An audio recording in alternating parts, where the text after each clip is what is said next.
Hello everyone, कैसे हो आप सभी। मेरी आवाज़ से आप लोगों को लग ही रहा होगा, थोड़ी सी आवाज़ मेरी भारी भारी सी लग रही है क्योंकि सोकर उठी हूँ। और पीछे जो ये आपको घर दिख रहा है ना, ये पिछले 4 साल से कंस्ट्रक्शन में है।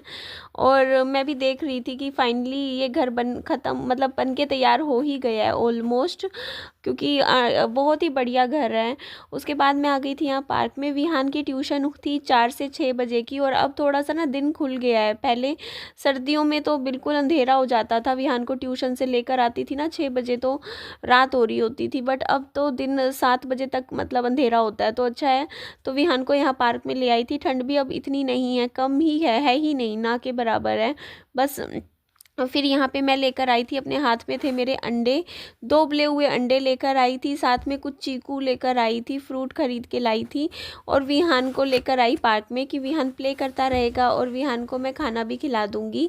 और बहुत अच्छा लगा यहाँ पार्क में आके। एक छोटा सा बच्चा मिल गया था जो कि विहान की ही उम्र का था, और विहान ने उसके साथ इतना अच्छे से प्ले किया, उसके साथ दोस्ती कर ली थी और बहुत अच्छे से, मेरे को भी अच्छा लगा। उसके बाद मैं आ गई थी यहाँ पर दुकान पर, क्योंकि मुझे ख़रीदना था दलिया। मेरे को अपने बेटे के लिए रात के डिनर में मैं दलिया बनाऊंगी। मैं श्योर नहीं थी कि मेरे घर में दलिया रखा हुआ है नहीं रखा हुआ है, तो फिर मैं कहा एक पैकेट ख़रीद ही लेते हैं। तो यहाँ से दलिया ख़रीदा, और विहान को तो अपनी एक छोटी सी एक खिलौना मिल गया यहाँ दुकान पे। वो बोलता मम्मी मुझे दिलवाओ, तो मैंने फिर वो उसे विहान को यहाँ पे दिलवा दिया था। दाल कौन सी ले रही है? उड़द कौन सी होती है? उड़द की होती है। मुझे तो चाहिए वो खिलौना। ये खिलौना। हाँ, ये वाली देखो मम्मा, ये कौन सा खिलौना है ये? इसमें ना देखने दे क्या है। मुझे खिलौने लेने हैं। रुक जा, मैं देखती हूँ।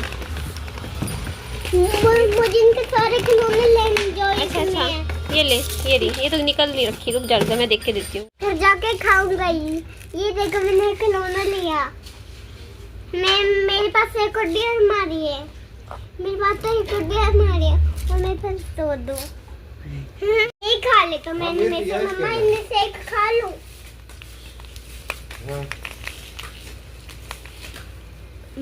मम्मा ये तो बहुत अच्छी है। किसी ने नहीं कहा। तुम्हारी कौन बोल रहा था? मुझे नहीं आएगा ये। हेलो एवरीवन, कैसे हो आप सभी। देखो, एक बार के लिए मैंने सोचा था कि मैंने देहरादून वाला जो सच था वो मैं नहीं बोलूँगी सोशल मीडिया पे, कि मैं वहाँ गई, वहाँ पे क्या बात हुई क्या नहीं हुई, जो भी था। देखो, रिकॉर्ड वगैरह मैं कुछ रिकॉर्डिंग कभी नहीं पोस्ट करती हूँ, आप लोग जानते हो। मेरे को अगर कोई बात बोलनी होती है मैं अपने मुँह से बोल देती हूँ। और देखो, लेकिन जब दूसरे मतलब जो भी लोग हैं वो खुद मतलब सोशल मीडिया पे आके उन्होंने ही मतलब रिएक्शन चैनल के वालों के थ्रू मतलब जो भी बात है वो बोली है। देखो, जब वो मतलब सामने से बोल रहे हैं, मैंने डिसीज़न लिया था मैं नहीं बोलूँगी इस बारे में, चुप रहूँगी। लेकिन मेरे भी देखो 2-3 दिन पूरे, एक बात बताइए, मेरा समय गया है ना, मेरा टाइम भी गया है। उसके बाद जब सामने वालों ने कांटेक्ट किया है रिएक्शन चैनल वालों से, और वो उन्होंने अब सोशल मीडिया पे बातें रख दी हैं, तो फिर अब मेरा चुप रहने का क्या मतलब बनता है, आप ये बताओ ना। अगर ये बात आती ना, मैंने क्या कहा था, मैं देहरादून गई वापस आई, मैंने कुछ भी नहीं बोला, ठीक है, मैंने कुछ भी नहीं बोला।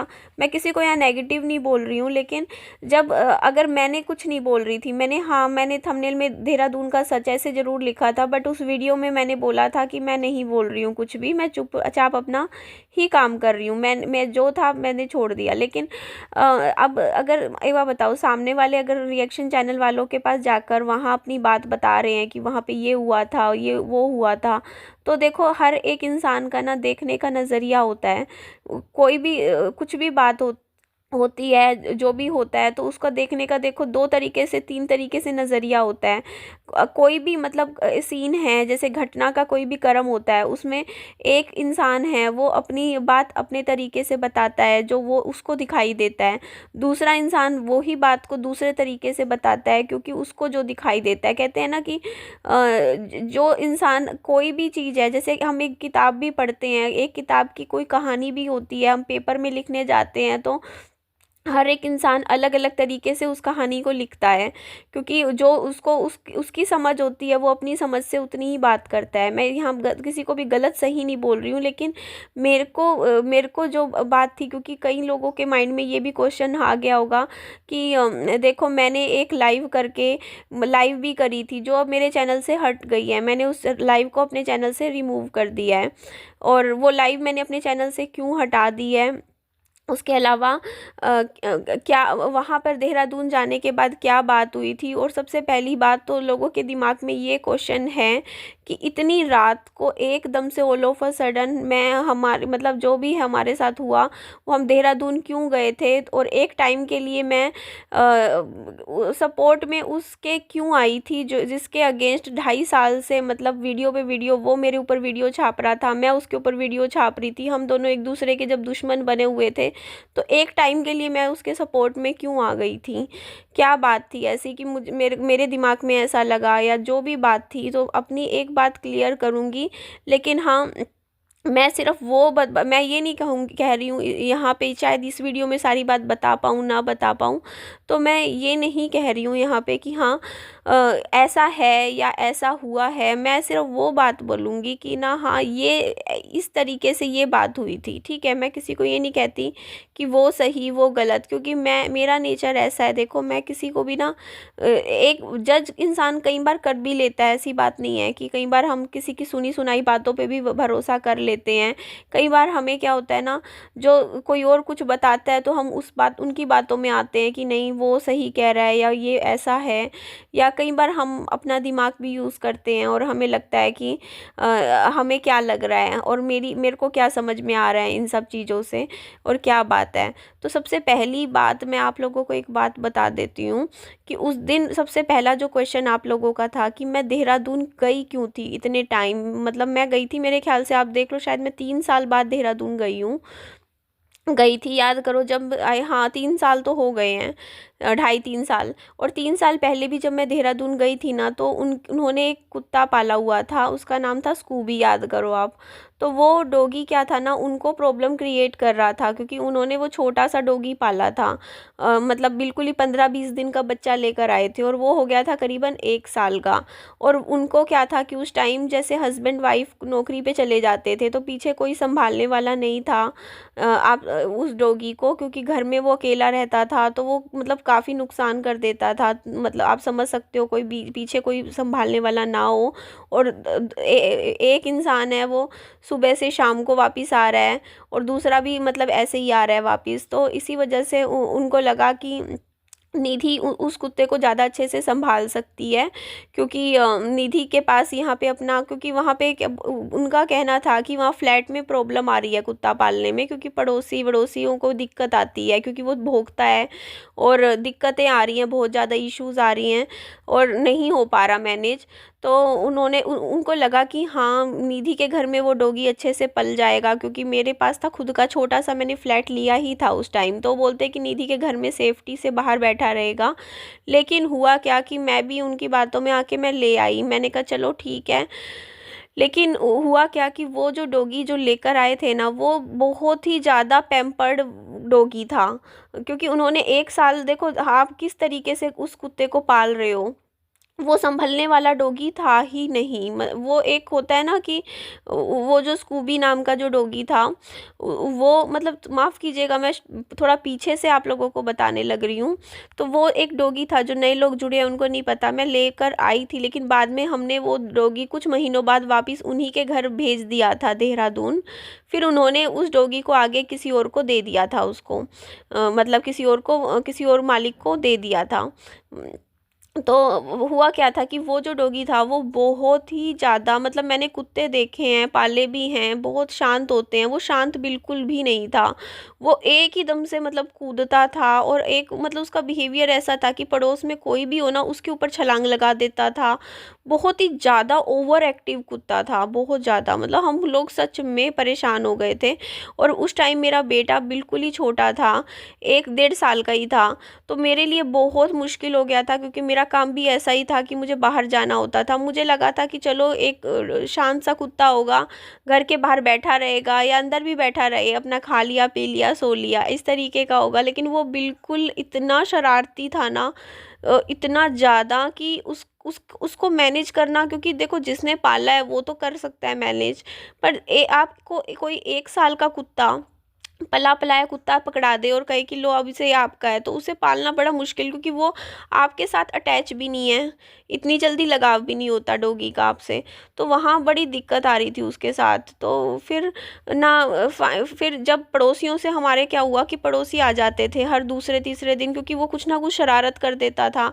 अब उसको पूरा 24 घंटे बांध के भी नहीं रख सकते थे, बांध के रखे तो फिर लोग मुझे गाली देते थे कि यार कुत्ते को बांध के रखा हुआ है, अंदर खुले में रखो तो वो कई बार निकल जाता था।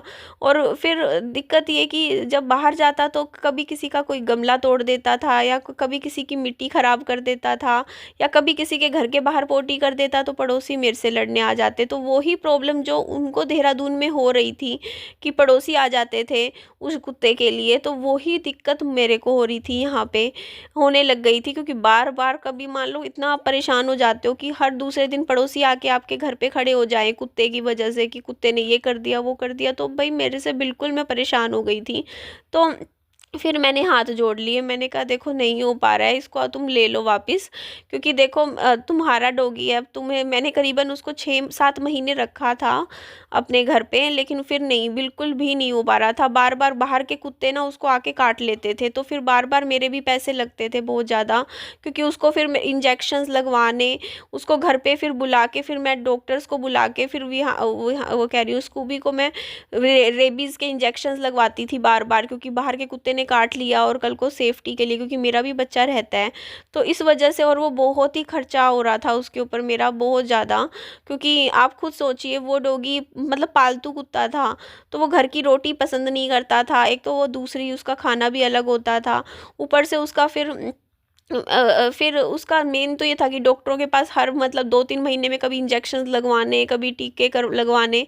तो इन सब में ना, मैं बता रही हूँ मेरे मतलब मैं, आप भी समझ सकते हो, मैं कुछ बहुत ज़्यादा ना तो कमा रही थी, तो मेरे लिए बहुत ज़्यादा प्रॉब्लम था। और ठीक फिर मुझे खुद को ही फील हुआ कि जहाँ पे उसको अच्छी केयर मिले उसको वहीं जाना चाहिए। तो मैंने उसको उसके फर्स्ट हैंड मालिक थे देहरादून में, उन्हीं के पास ही मैंने मतलब भिजवा दिया था, कह के कि इसको भिजवा दो, तो वो वहीं छोड़ दिया था। फिर 1-1.5 महीना वो उन्हीं के पास रहा था, उसके बाद उन्होंने अपने ही किसी जान पहचान वालों के पास उस डॉगी को शिफ्ट कर दिया था। तो ये बात थी। तो यहाँ पे आप लोग देख लीजिए, मैं ये बर्तन रात के टाइम मांज रही थी, साथ में मैं दलिया बनाने लग रही थी, और मैंने बर्तन सिर्फ रात को मांजे थे, मैंने पानी में से नहीं निकाले, क्योंकि फिर मैं खाना बनाने में लग गई थी। मुझे था कि अगर मैं बर्तन ही धोती रहूँगी ना तो खाना लेट हो जाएगा, और खाना लेट हो गया तो फिर विहान सो जाएगा, फिर भूखा सोएगा। मैंने कहा उससे पहले मेरा मेन काम है कि मैं विहान को खाना बना के प्रॉपर खिला के, उसके बाद टाइम बचेगा तो मैं बर्तन धोऊंगी, नहीं तो मैं बर्तन सुबह धो लूँगी। तो ये विहान के लिए देखो मैं पजामा और ये लेकर आई थी बनियान, और इस तरीके से मैंने विहान को यहाँ पे पहना दिया था, और कॉटन की थी, एकदम मुलायम थी। पूरी बॉडी पे विहान के मैंने क्रीम लगा दी थी ताकि विहान को ईचिंग ना हो, एलर्जी की क्रीम ला रखी है मैंने। फिर ये देखो मैंने, विहान ने 4 या 5 चम्मच 3-4 चम्मच खाए दलिया, फिर मना कर गया, मम्मी मैं नहीं खाऊंगा, बोलता मैगी बना दो। फिर मैंने कहा ले भाई मैगी बनाई, आधी इसमें से मैगी मैंने खाई, आधी मैंने विहान ने खाई। तो इस वीडियो में देखिए मैं प्रॉपर कुछ भी आप लोगों को नहीं बता पाई हूँ, क्योंकि मेरे को थोड़ा सा पुरानी बातें मुझे थोड़ी सी डिस्कस करनी पड़ गई थी यहाँ पर हो पाया मैं नेक्स्ट वीडियो में आप लोगों के साथ जो बात थी जैसे था मैं शेयर कर दूंगी। तो यहाँ पे विहान के साथ मैं कर रही थी बातें, विहान अपनी दिल की बातें मेरे साथ शेयर कर रहा था, कुछ बातें जो उसके दिल में चल रही थी, और बस शेयर कर रहा था। और ये बनियान भी सही आ गई, विहान के एकदम साइज़ की आई। तो चलो नेक्स्ट वीडियो में आप लोगों से मिलती हूँ, अपना खूब सारा ध्यान रखिए, बाय बाय, टेक केयर।